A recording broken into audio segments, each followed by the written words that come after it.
ஃபைனலாக இந்த இயரோட எண்டுக்கு வந்துட்டோம். அதனால் இந்த ஒன் பீஸோட எண்டிங் எப்படி இருக்குன்றது தான் இன்றைக்கி வீடியோவில் பார்க்க போகிறோம். ஸோ வீடியோவை ஸ்கிப் பண்ணாமல் பாருங்கள். ஆக்சுவலாக இந்த ஒன் பீஸ் எப்படி எண்டாக போகுது அப்படின்னு பார்த்தீங்கன்னா, ஸ்ட்ரா ஹேட்ஸ் அவங்களுடைய ட்ரீம்ஸ் அச்சீவ் பண்ணுறது மூலிமா இந்த ஒன் பீஸ் எண்டாக வாய்ப்பு இருக்குது. அண்ட் அந்த எண்டிங் பெஸ்ட் எண்டிங்காகவும் இருக்கும். ஸோ ஃபஸ்ட்டு நம்ம ஸ்ட்ரா ஹேட்ஸோடைய ட்ரீம்ஸை பற்றி பார்க்கலாம். ஃபஸ்ட்டு நம்ம லூஃபிக்கு பைரேட் கிங் இதுதான் அவருடைய மெயின் ட்ரீம். அண்ட் அதுக்கப்புறமா ஒரு ட்ரூ ட்ரீம் இருக்குது. அதை பற்றி இது வரைக்கும் ரிவீல் பண்ணலை. இதை பற்றி நம்ம லேட்டராக இந்த வீடியோவில் பேசலாம். நெக்ஸ்ட்டாக நம்ம ஜோரோவுக்கு ஒரு ஸ்ட்ராங்கஸ்ட் ஸ்வாட்ஸ்மேனாக இருக்கணுன்றது தான் அவருடைய ட்ரீம். தென் நாமிக்கு இந்த வேர்ல்டுடைய மேப்பை ட்ரா பண்ணணும், அதுதான் அவங்களுடைய ட்ரீம். நெக்ஸ்ட்டாக ஊசப்க்கு இந்த சீவுடைய பிரேவ் வாரியராக இருக்கணுன்றது தான் அவருடைய ட்ரீம். நெக்ஸ்ட்டாக நம்ம சாஞ்சிக்கு ஆல் ப்ளூவை ஃபைண்ட் பண்ணணும். அண்ட் நம்ம 2020 சாப்பருக்கு இந்த வேர்ல்டில் இருக்கிற எல்லா டிசீஸையும் கியூர் பண்ணி ஒரு பெஸ்ட் டாக்டராக இருக்கணுன்றது தான் அவருடைய ட்ரீம். அண்ட் நம்ம ராபினுக்கு இந்த வேர்ல்டுடைய ட்ரூ ஹிஸ்டரியை தெரிஞ்சுக்கணும். நெக்ஸ்ட்டாக நம்ம ஃப்ராங்கிக்கு இந்த 1000 சன்னி ஷிப் வேர்ல்டு ஃபுல்லாக ட்ராவல் பண்ணி ஒரு பெஸ்ட் ஷிப்பாக இருக்கணுன்றது தான் அவருடைய ட்ரீம். தென் ப்ரூக்கு லவன் கூட ரீயூனைட் ஆகணும். லாஸ்ட்டாக நம்ம ஜின்பேக்கு ஹியூமன் அண்ட் ஃபிஷ்மன்ஸுக்கு ஒரு ஈக்குவலிட்டி இருக்கணுன்றது தான் அவருடைய ட்ரீம். ஸோ நம்ம ஸ்ட்ரா ஹேட்ஸ் ஒவ்வொருத்தவங்களுக்கு ஒவ்வொரு விதமான டிஃப்ரெண்ட் ட்ரீம்ஸ் இருக்கு. அந்த டிஃப்ரெண்ட் ட்ரீம்ஸ் அச்சீவ் பண்ணுறது மூலியமா இந்த ஒன் பீஸ் எண்ட் ஆகும். ஸோ இவங்களோட ட்ரீம் எப்போ அச்சீவ் ஆக போகுதுன்னா, இந்த வேர்ல்டு எப்போ முழுகாமல் இருக்க போதோ அப்போ தான் இவங்களுடைய ட்ரீம் அச்சீவ் ஆகும். ஏன்னா வெகாபங்க் இந்த வேர்ல்டு முழுக போகுது அப்படின்னு சொல்லியிருந்தாரு. அப்படி இந்த வேர்ல்டு சிங்க் ஆச்சுன்னா நம்ம ஸ்ட்ரா ஹேட்ஸால் அவங்களுடைய ட்ரீம்ஸ் அச்சீவ் பண்ண முடியாது.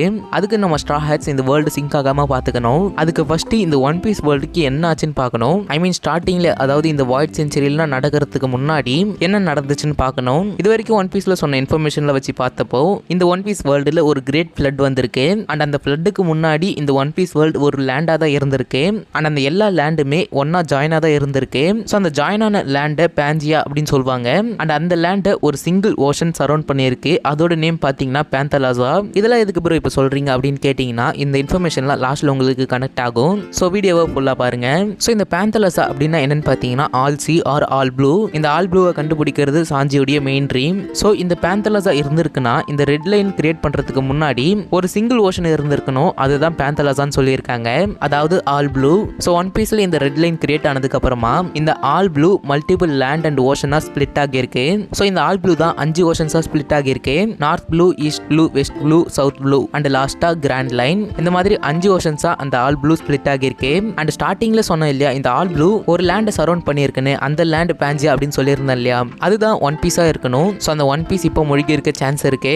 எனிவே இப்போ இந்த ரெட் லைன் டெஸ்ட்ராய் ஆகிச்சுன்னா அந்த 4 ஓஷன்ஸும் கனெக்ட் ஆகி ஆல் ப்ளூவாக மாறிடும். அண்ட் அந்த ஓஷன்ஸ் மறுபடியும் பேஞ்சியாவை சரௌண்ட் பண்ண சான்ஸ் இருக்கு.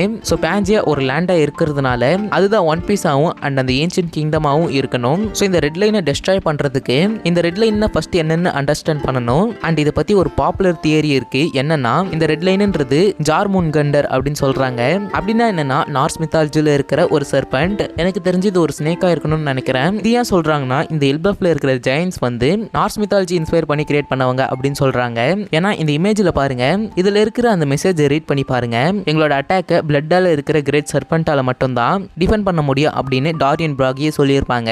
ஸோ அவங்க அந்த பிளட் சர்பெண்ட் மீன் பண்றது இந்த ஜார் முன்கண்டரா தான் இருக்கணும். அதனால இந்த ரெட் லைன்ன்றது அவங்க மென்ஷன் பண்ற அந்த சர்பெண்டா தான் இருக்கணும். அப்படின்னா இந்த ரெட் லைனை யார் தான் டெஸ்ட்ராய் பண்ணுவா அப்படின்னு கேட்டீங்கன்னா, நம்ம ஜோரோ தான். நம்ம ஜோரோவுக்கு வேர்ல்டுடைய ஸ்ட்ராங்கஸ்ட் ஸ்வாட்ஸ்மேனா ஆகணுன்றது தான் அவருடைய ட்ரீம். ஸோ ஜோரோ இந்த ரெட் லைனை கட் பண்ண சான்ஸ் இருக்கு. ஆர் நம்ம ஜோரோவுக்கு 2 ஸ்ட்ராங்கஸ்ட் ஸ்வாட்ஸ்மேனை ஃபேஸ் பண்ற ஒரு சிச்சுவேஷன் வரலாம். மீஹாக் அண்ட் நஸ்ஜீரோ இவங்கள தான் நம்ம ஜோரோ இந்த ஒன் பீஸோட எண்ட்ல ஃபேஸ் பண்ண சான்ஸ் இருக்கு. அதுக்கப்புறமா இவருக்கு ஸ்ட்ராங்கஸ்ட் ஸ்வாட்ஸ்மேன் அப்படின்ற ஒரு டைட்டில் வந்ததுக்கு அப்புறமா இந்த ஒரு ரெட் லைனை கட் பண்ணலாம். அண்ட் இப்போ இருக்கிற ஜெனரேஷன்ல இவர் மட்டும்தான் ஒரு டிராகனை கட் பண்ணியிருக்காரு. இதுக்கு முன்னாடி ரியூமா பண்ணியிருப்பாரு வாய்ட் செஞ்சுரி டைம்ல. ஸோ இந்த ரெட் லைனும் ஒரு பெரிய கிரியேச்சரா இருக்கிறதுனால ஜோரோ அதை கட் பண்ண சான்ஸ் இருக்கு. அண்ட் இந்த ரெட் லைன் டெஸ்ட்ராய் ஆனதுக்கு அப்புறமா லபுன் ஃபைனலா ஃப்ரீ ஆயிடும். அண்ட் அங்கிருந்து நம்ம ப்ரூக்கை பார்க்க வரவும் சான்ஸ் இருக்கு. இந்த ரியூனியனுக்காக நான் வெயிட் பண்ணிட்டு இருக்கேன். நெக்ஸ்டா நம்ம ஊசோப் இந்த சீஸ் கனெக்ட் ஆனதுக்கு அப்புறமா ஊசோப் அவருடைய லைஃப் நினைச்சு ரொம்ப ப்ரௌடா நான் இந்த சி உடைய பிரேவ் வாரியர் அப்படின்னு சொல்ல சான்ஸ் இருக்கு. ஆர் ஊசோப்க்கு வேற ஏதாவது சான்ஸ் இருக்குமான்னு மறக்காம கமெண்ட் பண்ணுங்க. அண்ட் தண்ணிக்குள்ள மூழ்கி இருக்கிற ஒரு லேண்ட் ஏன்ஷியன்ட் கிங்டமா போர்ட்ரே பண்ணலாம். தென் அங்க வெகாபங்க் ஃப்ளவர் ஸ்டார்ட் பண்ணதை கண்டினியூ பண்ணுவாரு. அண்ட் அங்க நம்ம ராபின் இந்த வேர்ல்டுடைய ட்ரூ ஹிஸ்டரியை தெரிஞ்சுப்பாங்க.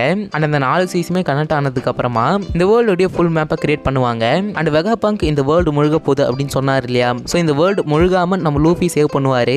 அண்ட் இது ஜாய் பாயோடைய ப்ராமிஸை ஃபுல்ஃபில் பண்ற விதமாகவும் இருக்கும். ஏன்னா ஃபிஷ்மன்ஸ் சர்ஃபேஸ்க்கு வருவாங்க இல்லையா, அதனால அது ஜாய் பாயோடைய ப்ராமிஸை ஃபுல்ஃபில் பண்ணலாம். அண்ட் ஃபிஷ்மன்ஸ் சர்ஃபேஸ்க்கு வந்ததுக்கு அப்புறமா ஹியூமன்ஸ் கூட சகஜமா பழகுவாங்க.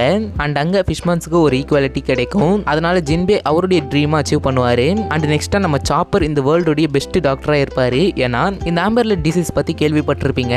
அந்த டிசீஸ்க்கான சொல்யூஷனை நம்ம சாப்பர் கொடுக்கலாம். ஐ மீன் மெடிசனை சொல்கிறேன். அதே மாதிரி இந்த கோரசைஸ் வந்து வாணியோட அம்மா கிட்ட ஒரு டிசீஸ் ஸ்ப்ரெட் பண்ணியிருப்பாங்க. ஸோ அந்த டிசீஸ் வந்து இந்த ஃபைனல் வார் நடக்கிறப்ப அங்கே ஃபைட் பண்ணுற பைரட்ஸ் மேலே ஸ்ப்ரெட் பண்ண வாய்ப்பு இருக்கு. ஸோ அங்கே இதுக்கான மெடிசன் நம்ம சாப்பர் கண்டுபிடிக்கலாம். தென் நம்ம லூஃபி இந்த வேர்ல்டை மூழ்காம சேவ் பண்ணதுனால இந்த ஒன் பீஸை ரீச் பண்ணலாம். அண்ட் அந்த ஒன் பீஸ் ஓஷன் கண்டரில் தான் இருக்கணும்னு நினைக்கிறேன். அண்ட் இந்த ஒன் பீஸ் ஃபைட் பண்ணதுக்கு அப்புறமா இந்த சீயோடைய ஃப்ரீயஸ்ட் மேனாக இருப்பான். ஸோ நம்ம லூஃபி ஃப்ரீயஸ்ட் மேனாக இருக்கிறதுக்கு முன்னாடி ஈமோவை டிஃபீட் பண்ணியிருக்கணும். மேபி ஈமோ சி டெவிலாக இருக்க சான்ஸ் இருக்கு. அண்ட் லூஃபியோட ட்ரூ ட்ரீம் அப்படின்ற ஒன்று இருக்கு இல்லையா, அண்ட் அந்த ட்ரீம் எனக்கு தெரிஞ்சு லூஃபிக்கு ஸ்விம் பண்ணுற ஆசை இருக்கலாம். அதே மாதிரி இந்த டெவில் ஃப்ரூட் பவர்லாம் இல்லாமல் ஒரு நார்மல் மேனாக இருக்க ஆசைப்படலாம். ஸோ இதை பற்றி உங்களோட தாட் என்னென்னு மறக்காம கமெண்ட் பண்ணுங்க. அண்ட் ஃப்ராங்கிக்கு அவருடைய ட்ரீம் எப்படி கம்ப்ளீட் ஆகும்னா, அவருடைய 1000 சன்னி ஷிப் இந்த ஆல் ப்ளூவை சுற்றி வர்றது மூலியமா இந்த 1000 சன்னி ஷிப் ஒரு பெஸ்ட் ஷிப்பாக இருக்கும். அண்ட் அவருடைய ட்ரீமும் கம்ப்ளீட் ஆகும். ஸோ அவ்வளோதான் இந்த தியரி. இப்போ இந்த தியரியுடைய கன்க்ளூஷனை பார்க்கலாம். இந்த ஒன் பீஸ் வேர்ல்டில் இந்த ரெட் லைன் இருக்கு இல்லையா, இது டெஸ்ட்ராய் பண்ணுறது மூலியமா நம்ம ஸ்ட்ரா ஹேட்ஸோடைய ட்ரீம் கம்ப்ளீட் ஆகும். ஸோ இந்த தியரி கண்டிப்பாக பிடிச்சிருக்குன்னு நினைக்கிறேன். அண்ட் இந்த one piece and Harry Potter அதை பார்த்தோன்னா ஒரு கனெக்ஷன் வீடியோ நான் அப்லோட் பண்ணுறேன்னு சொல்லியிருந்தேன். பட் அது என்னால் இப்போ பண்ண முடியல.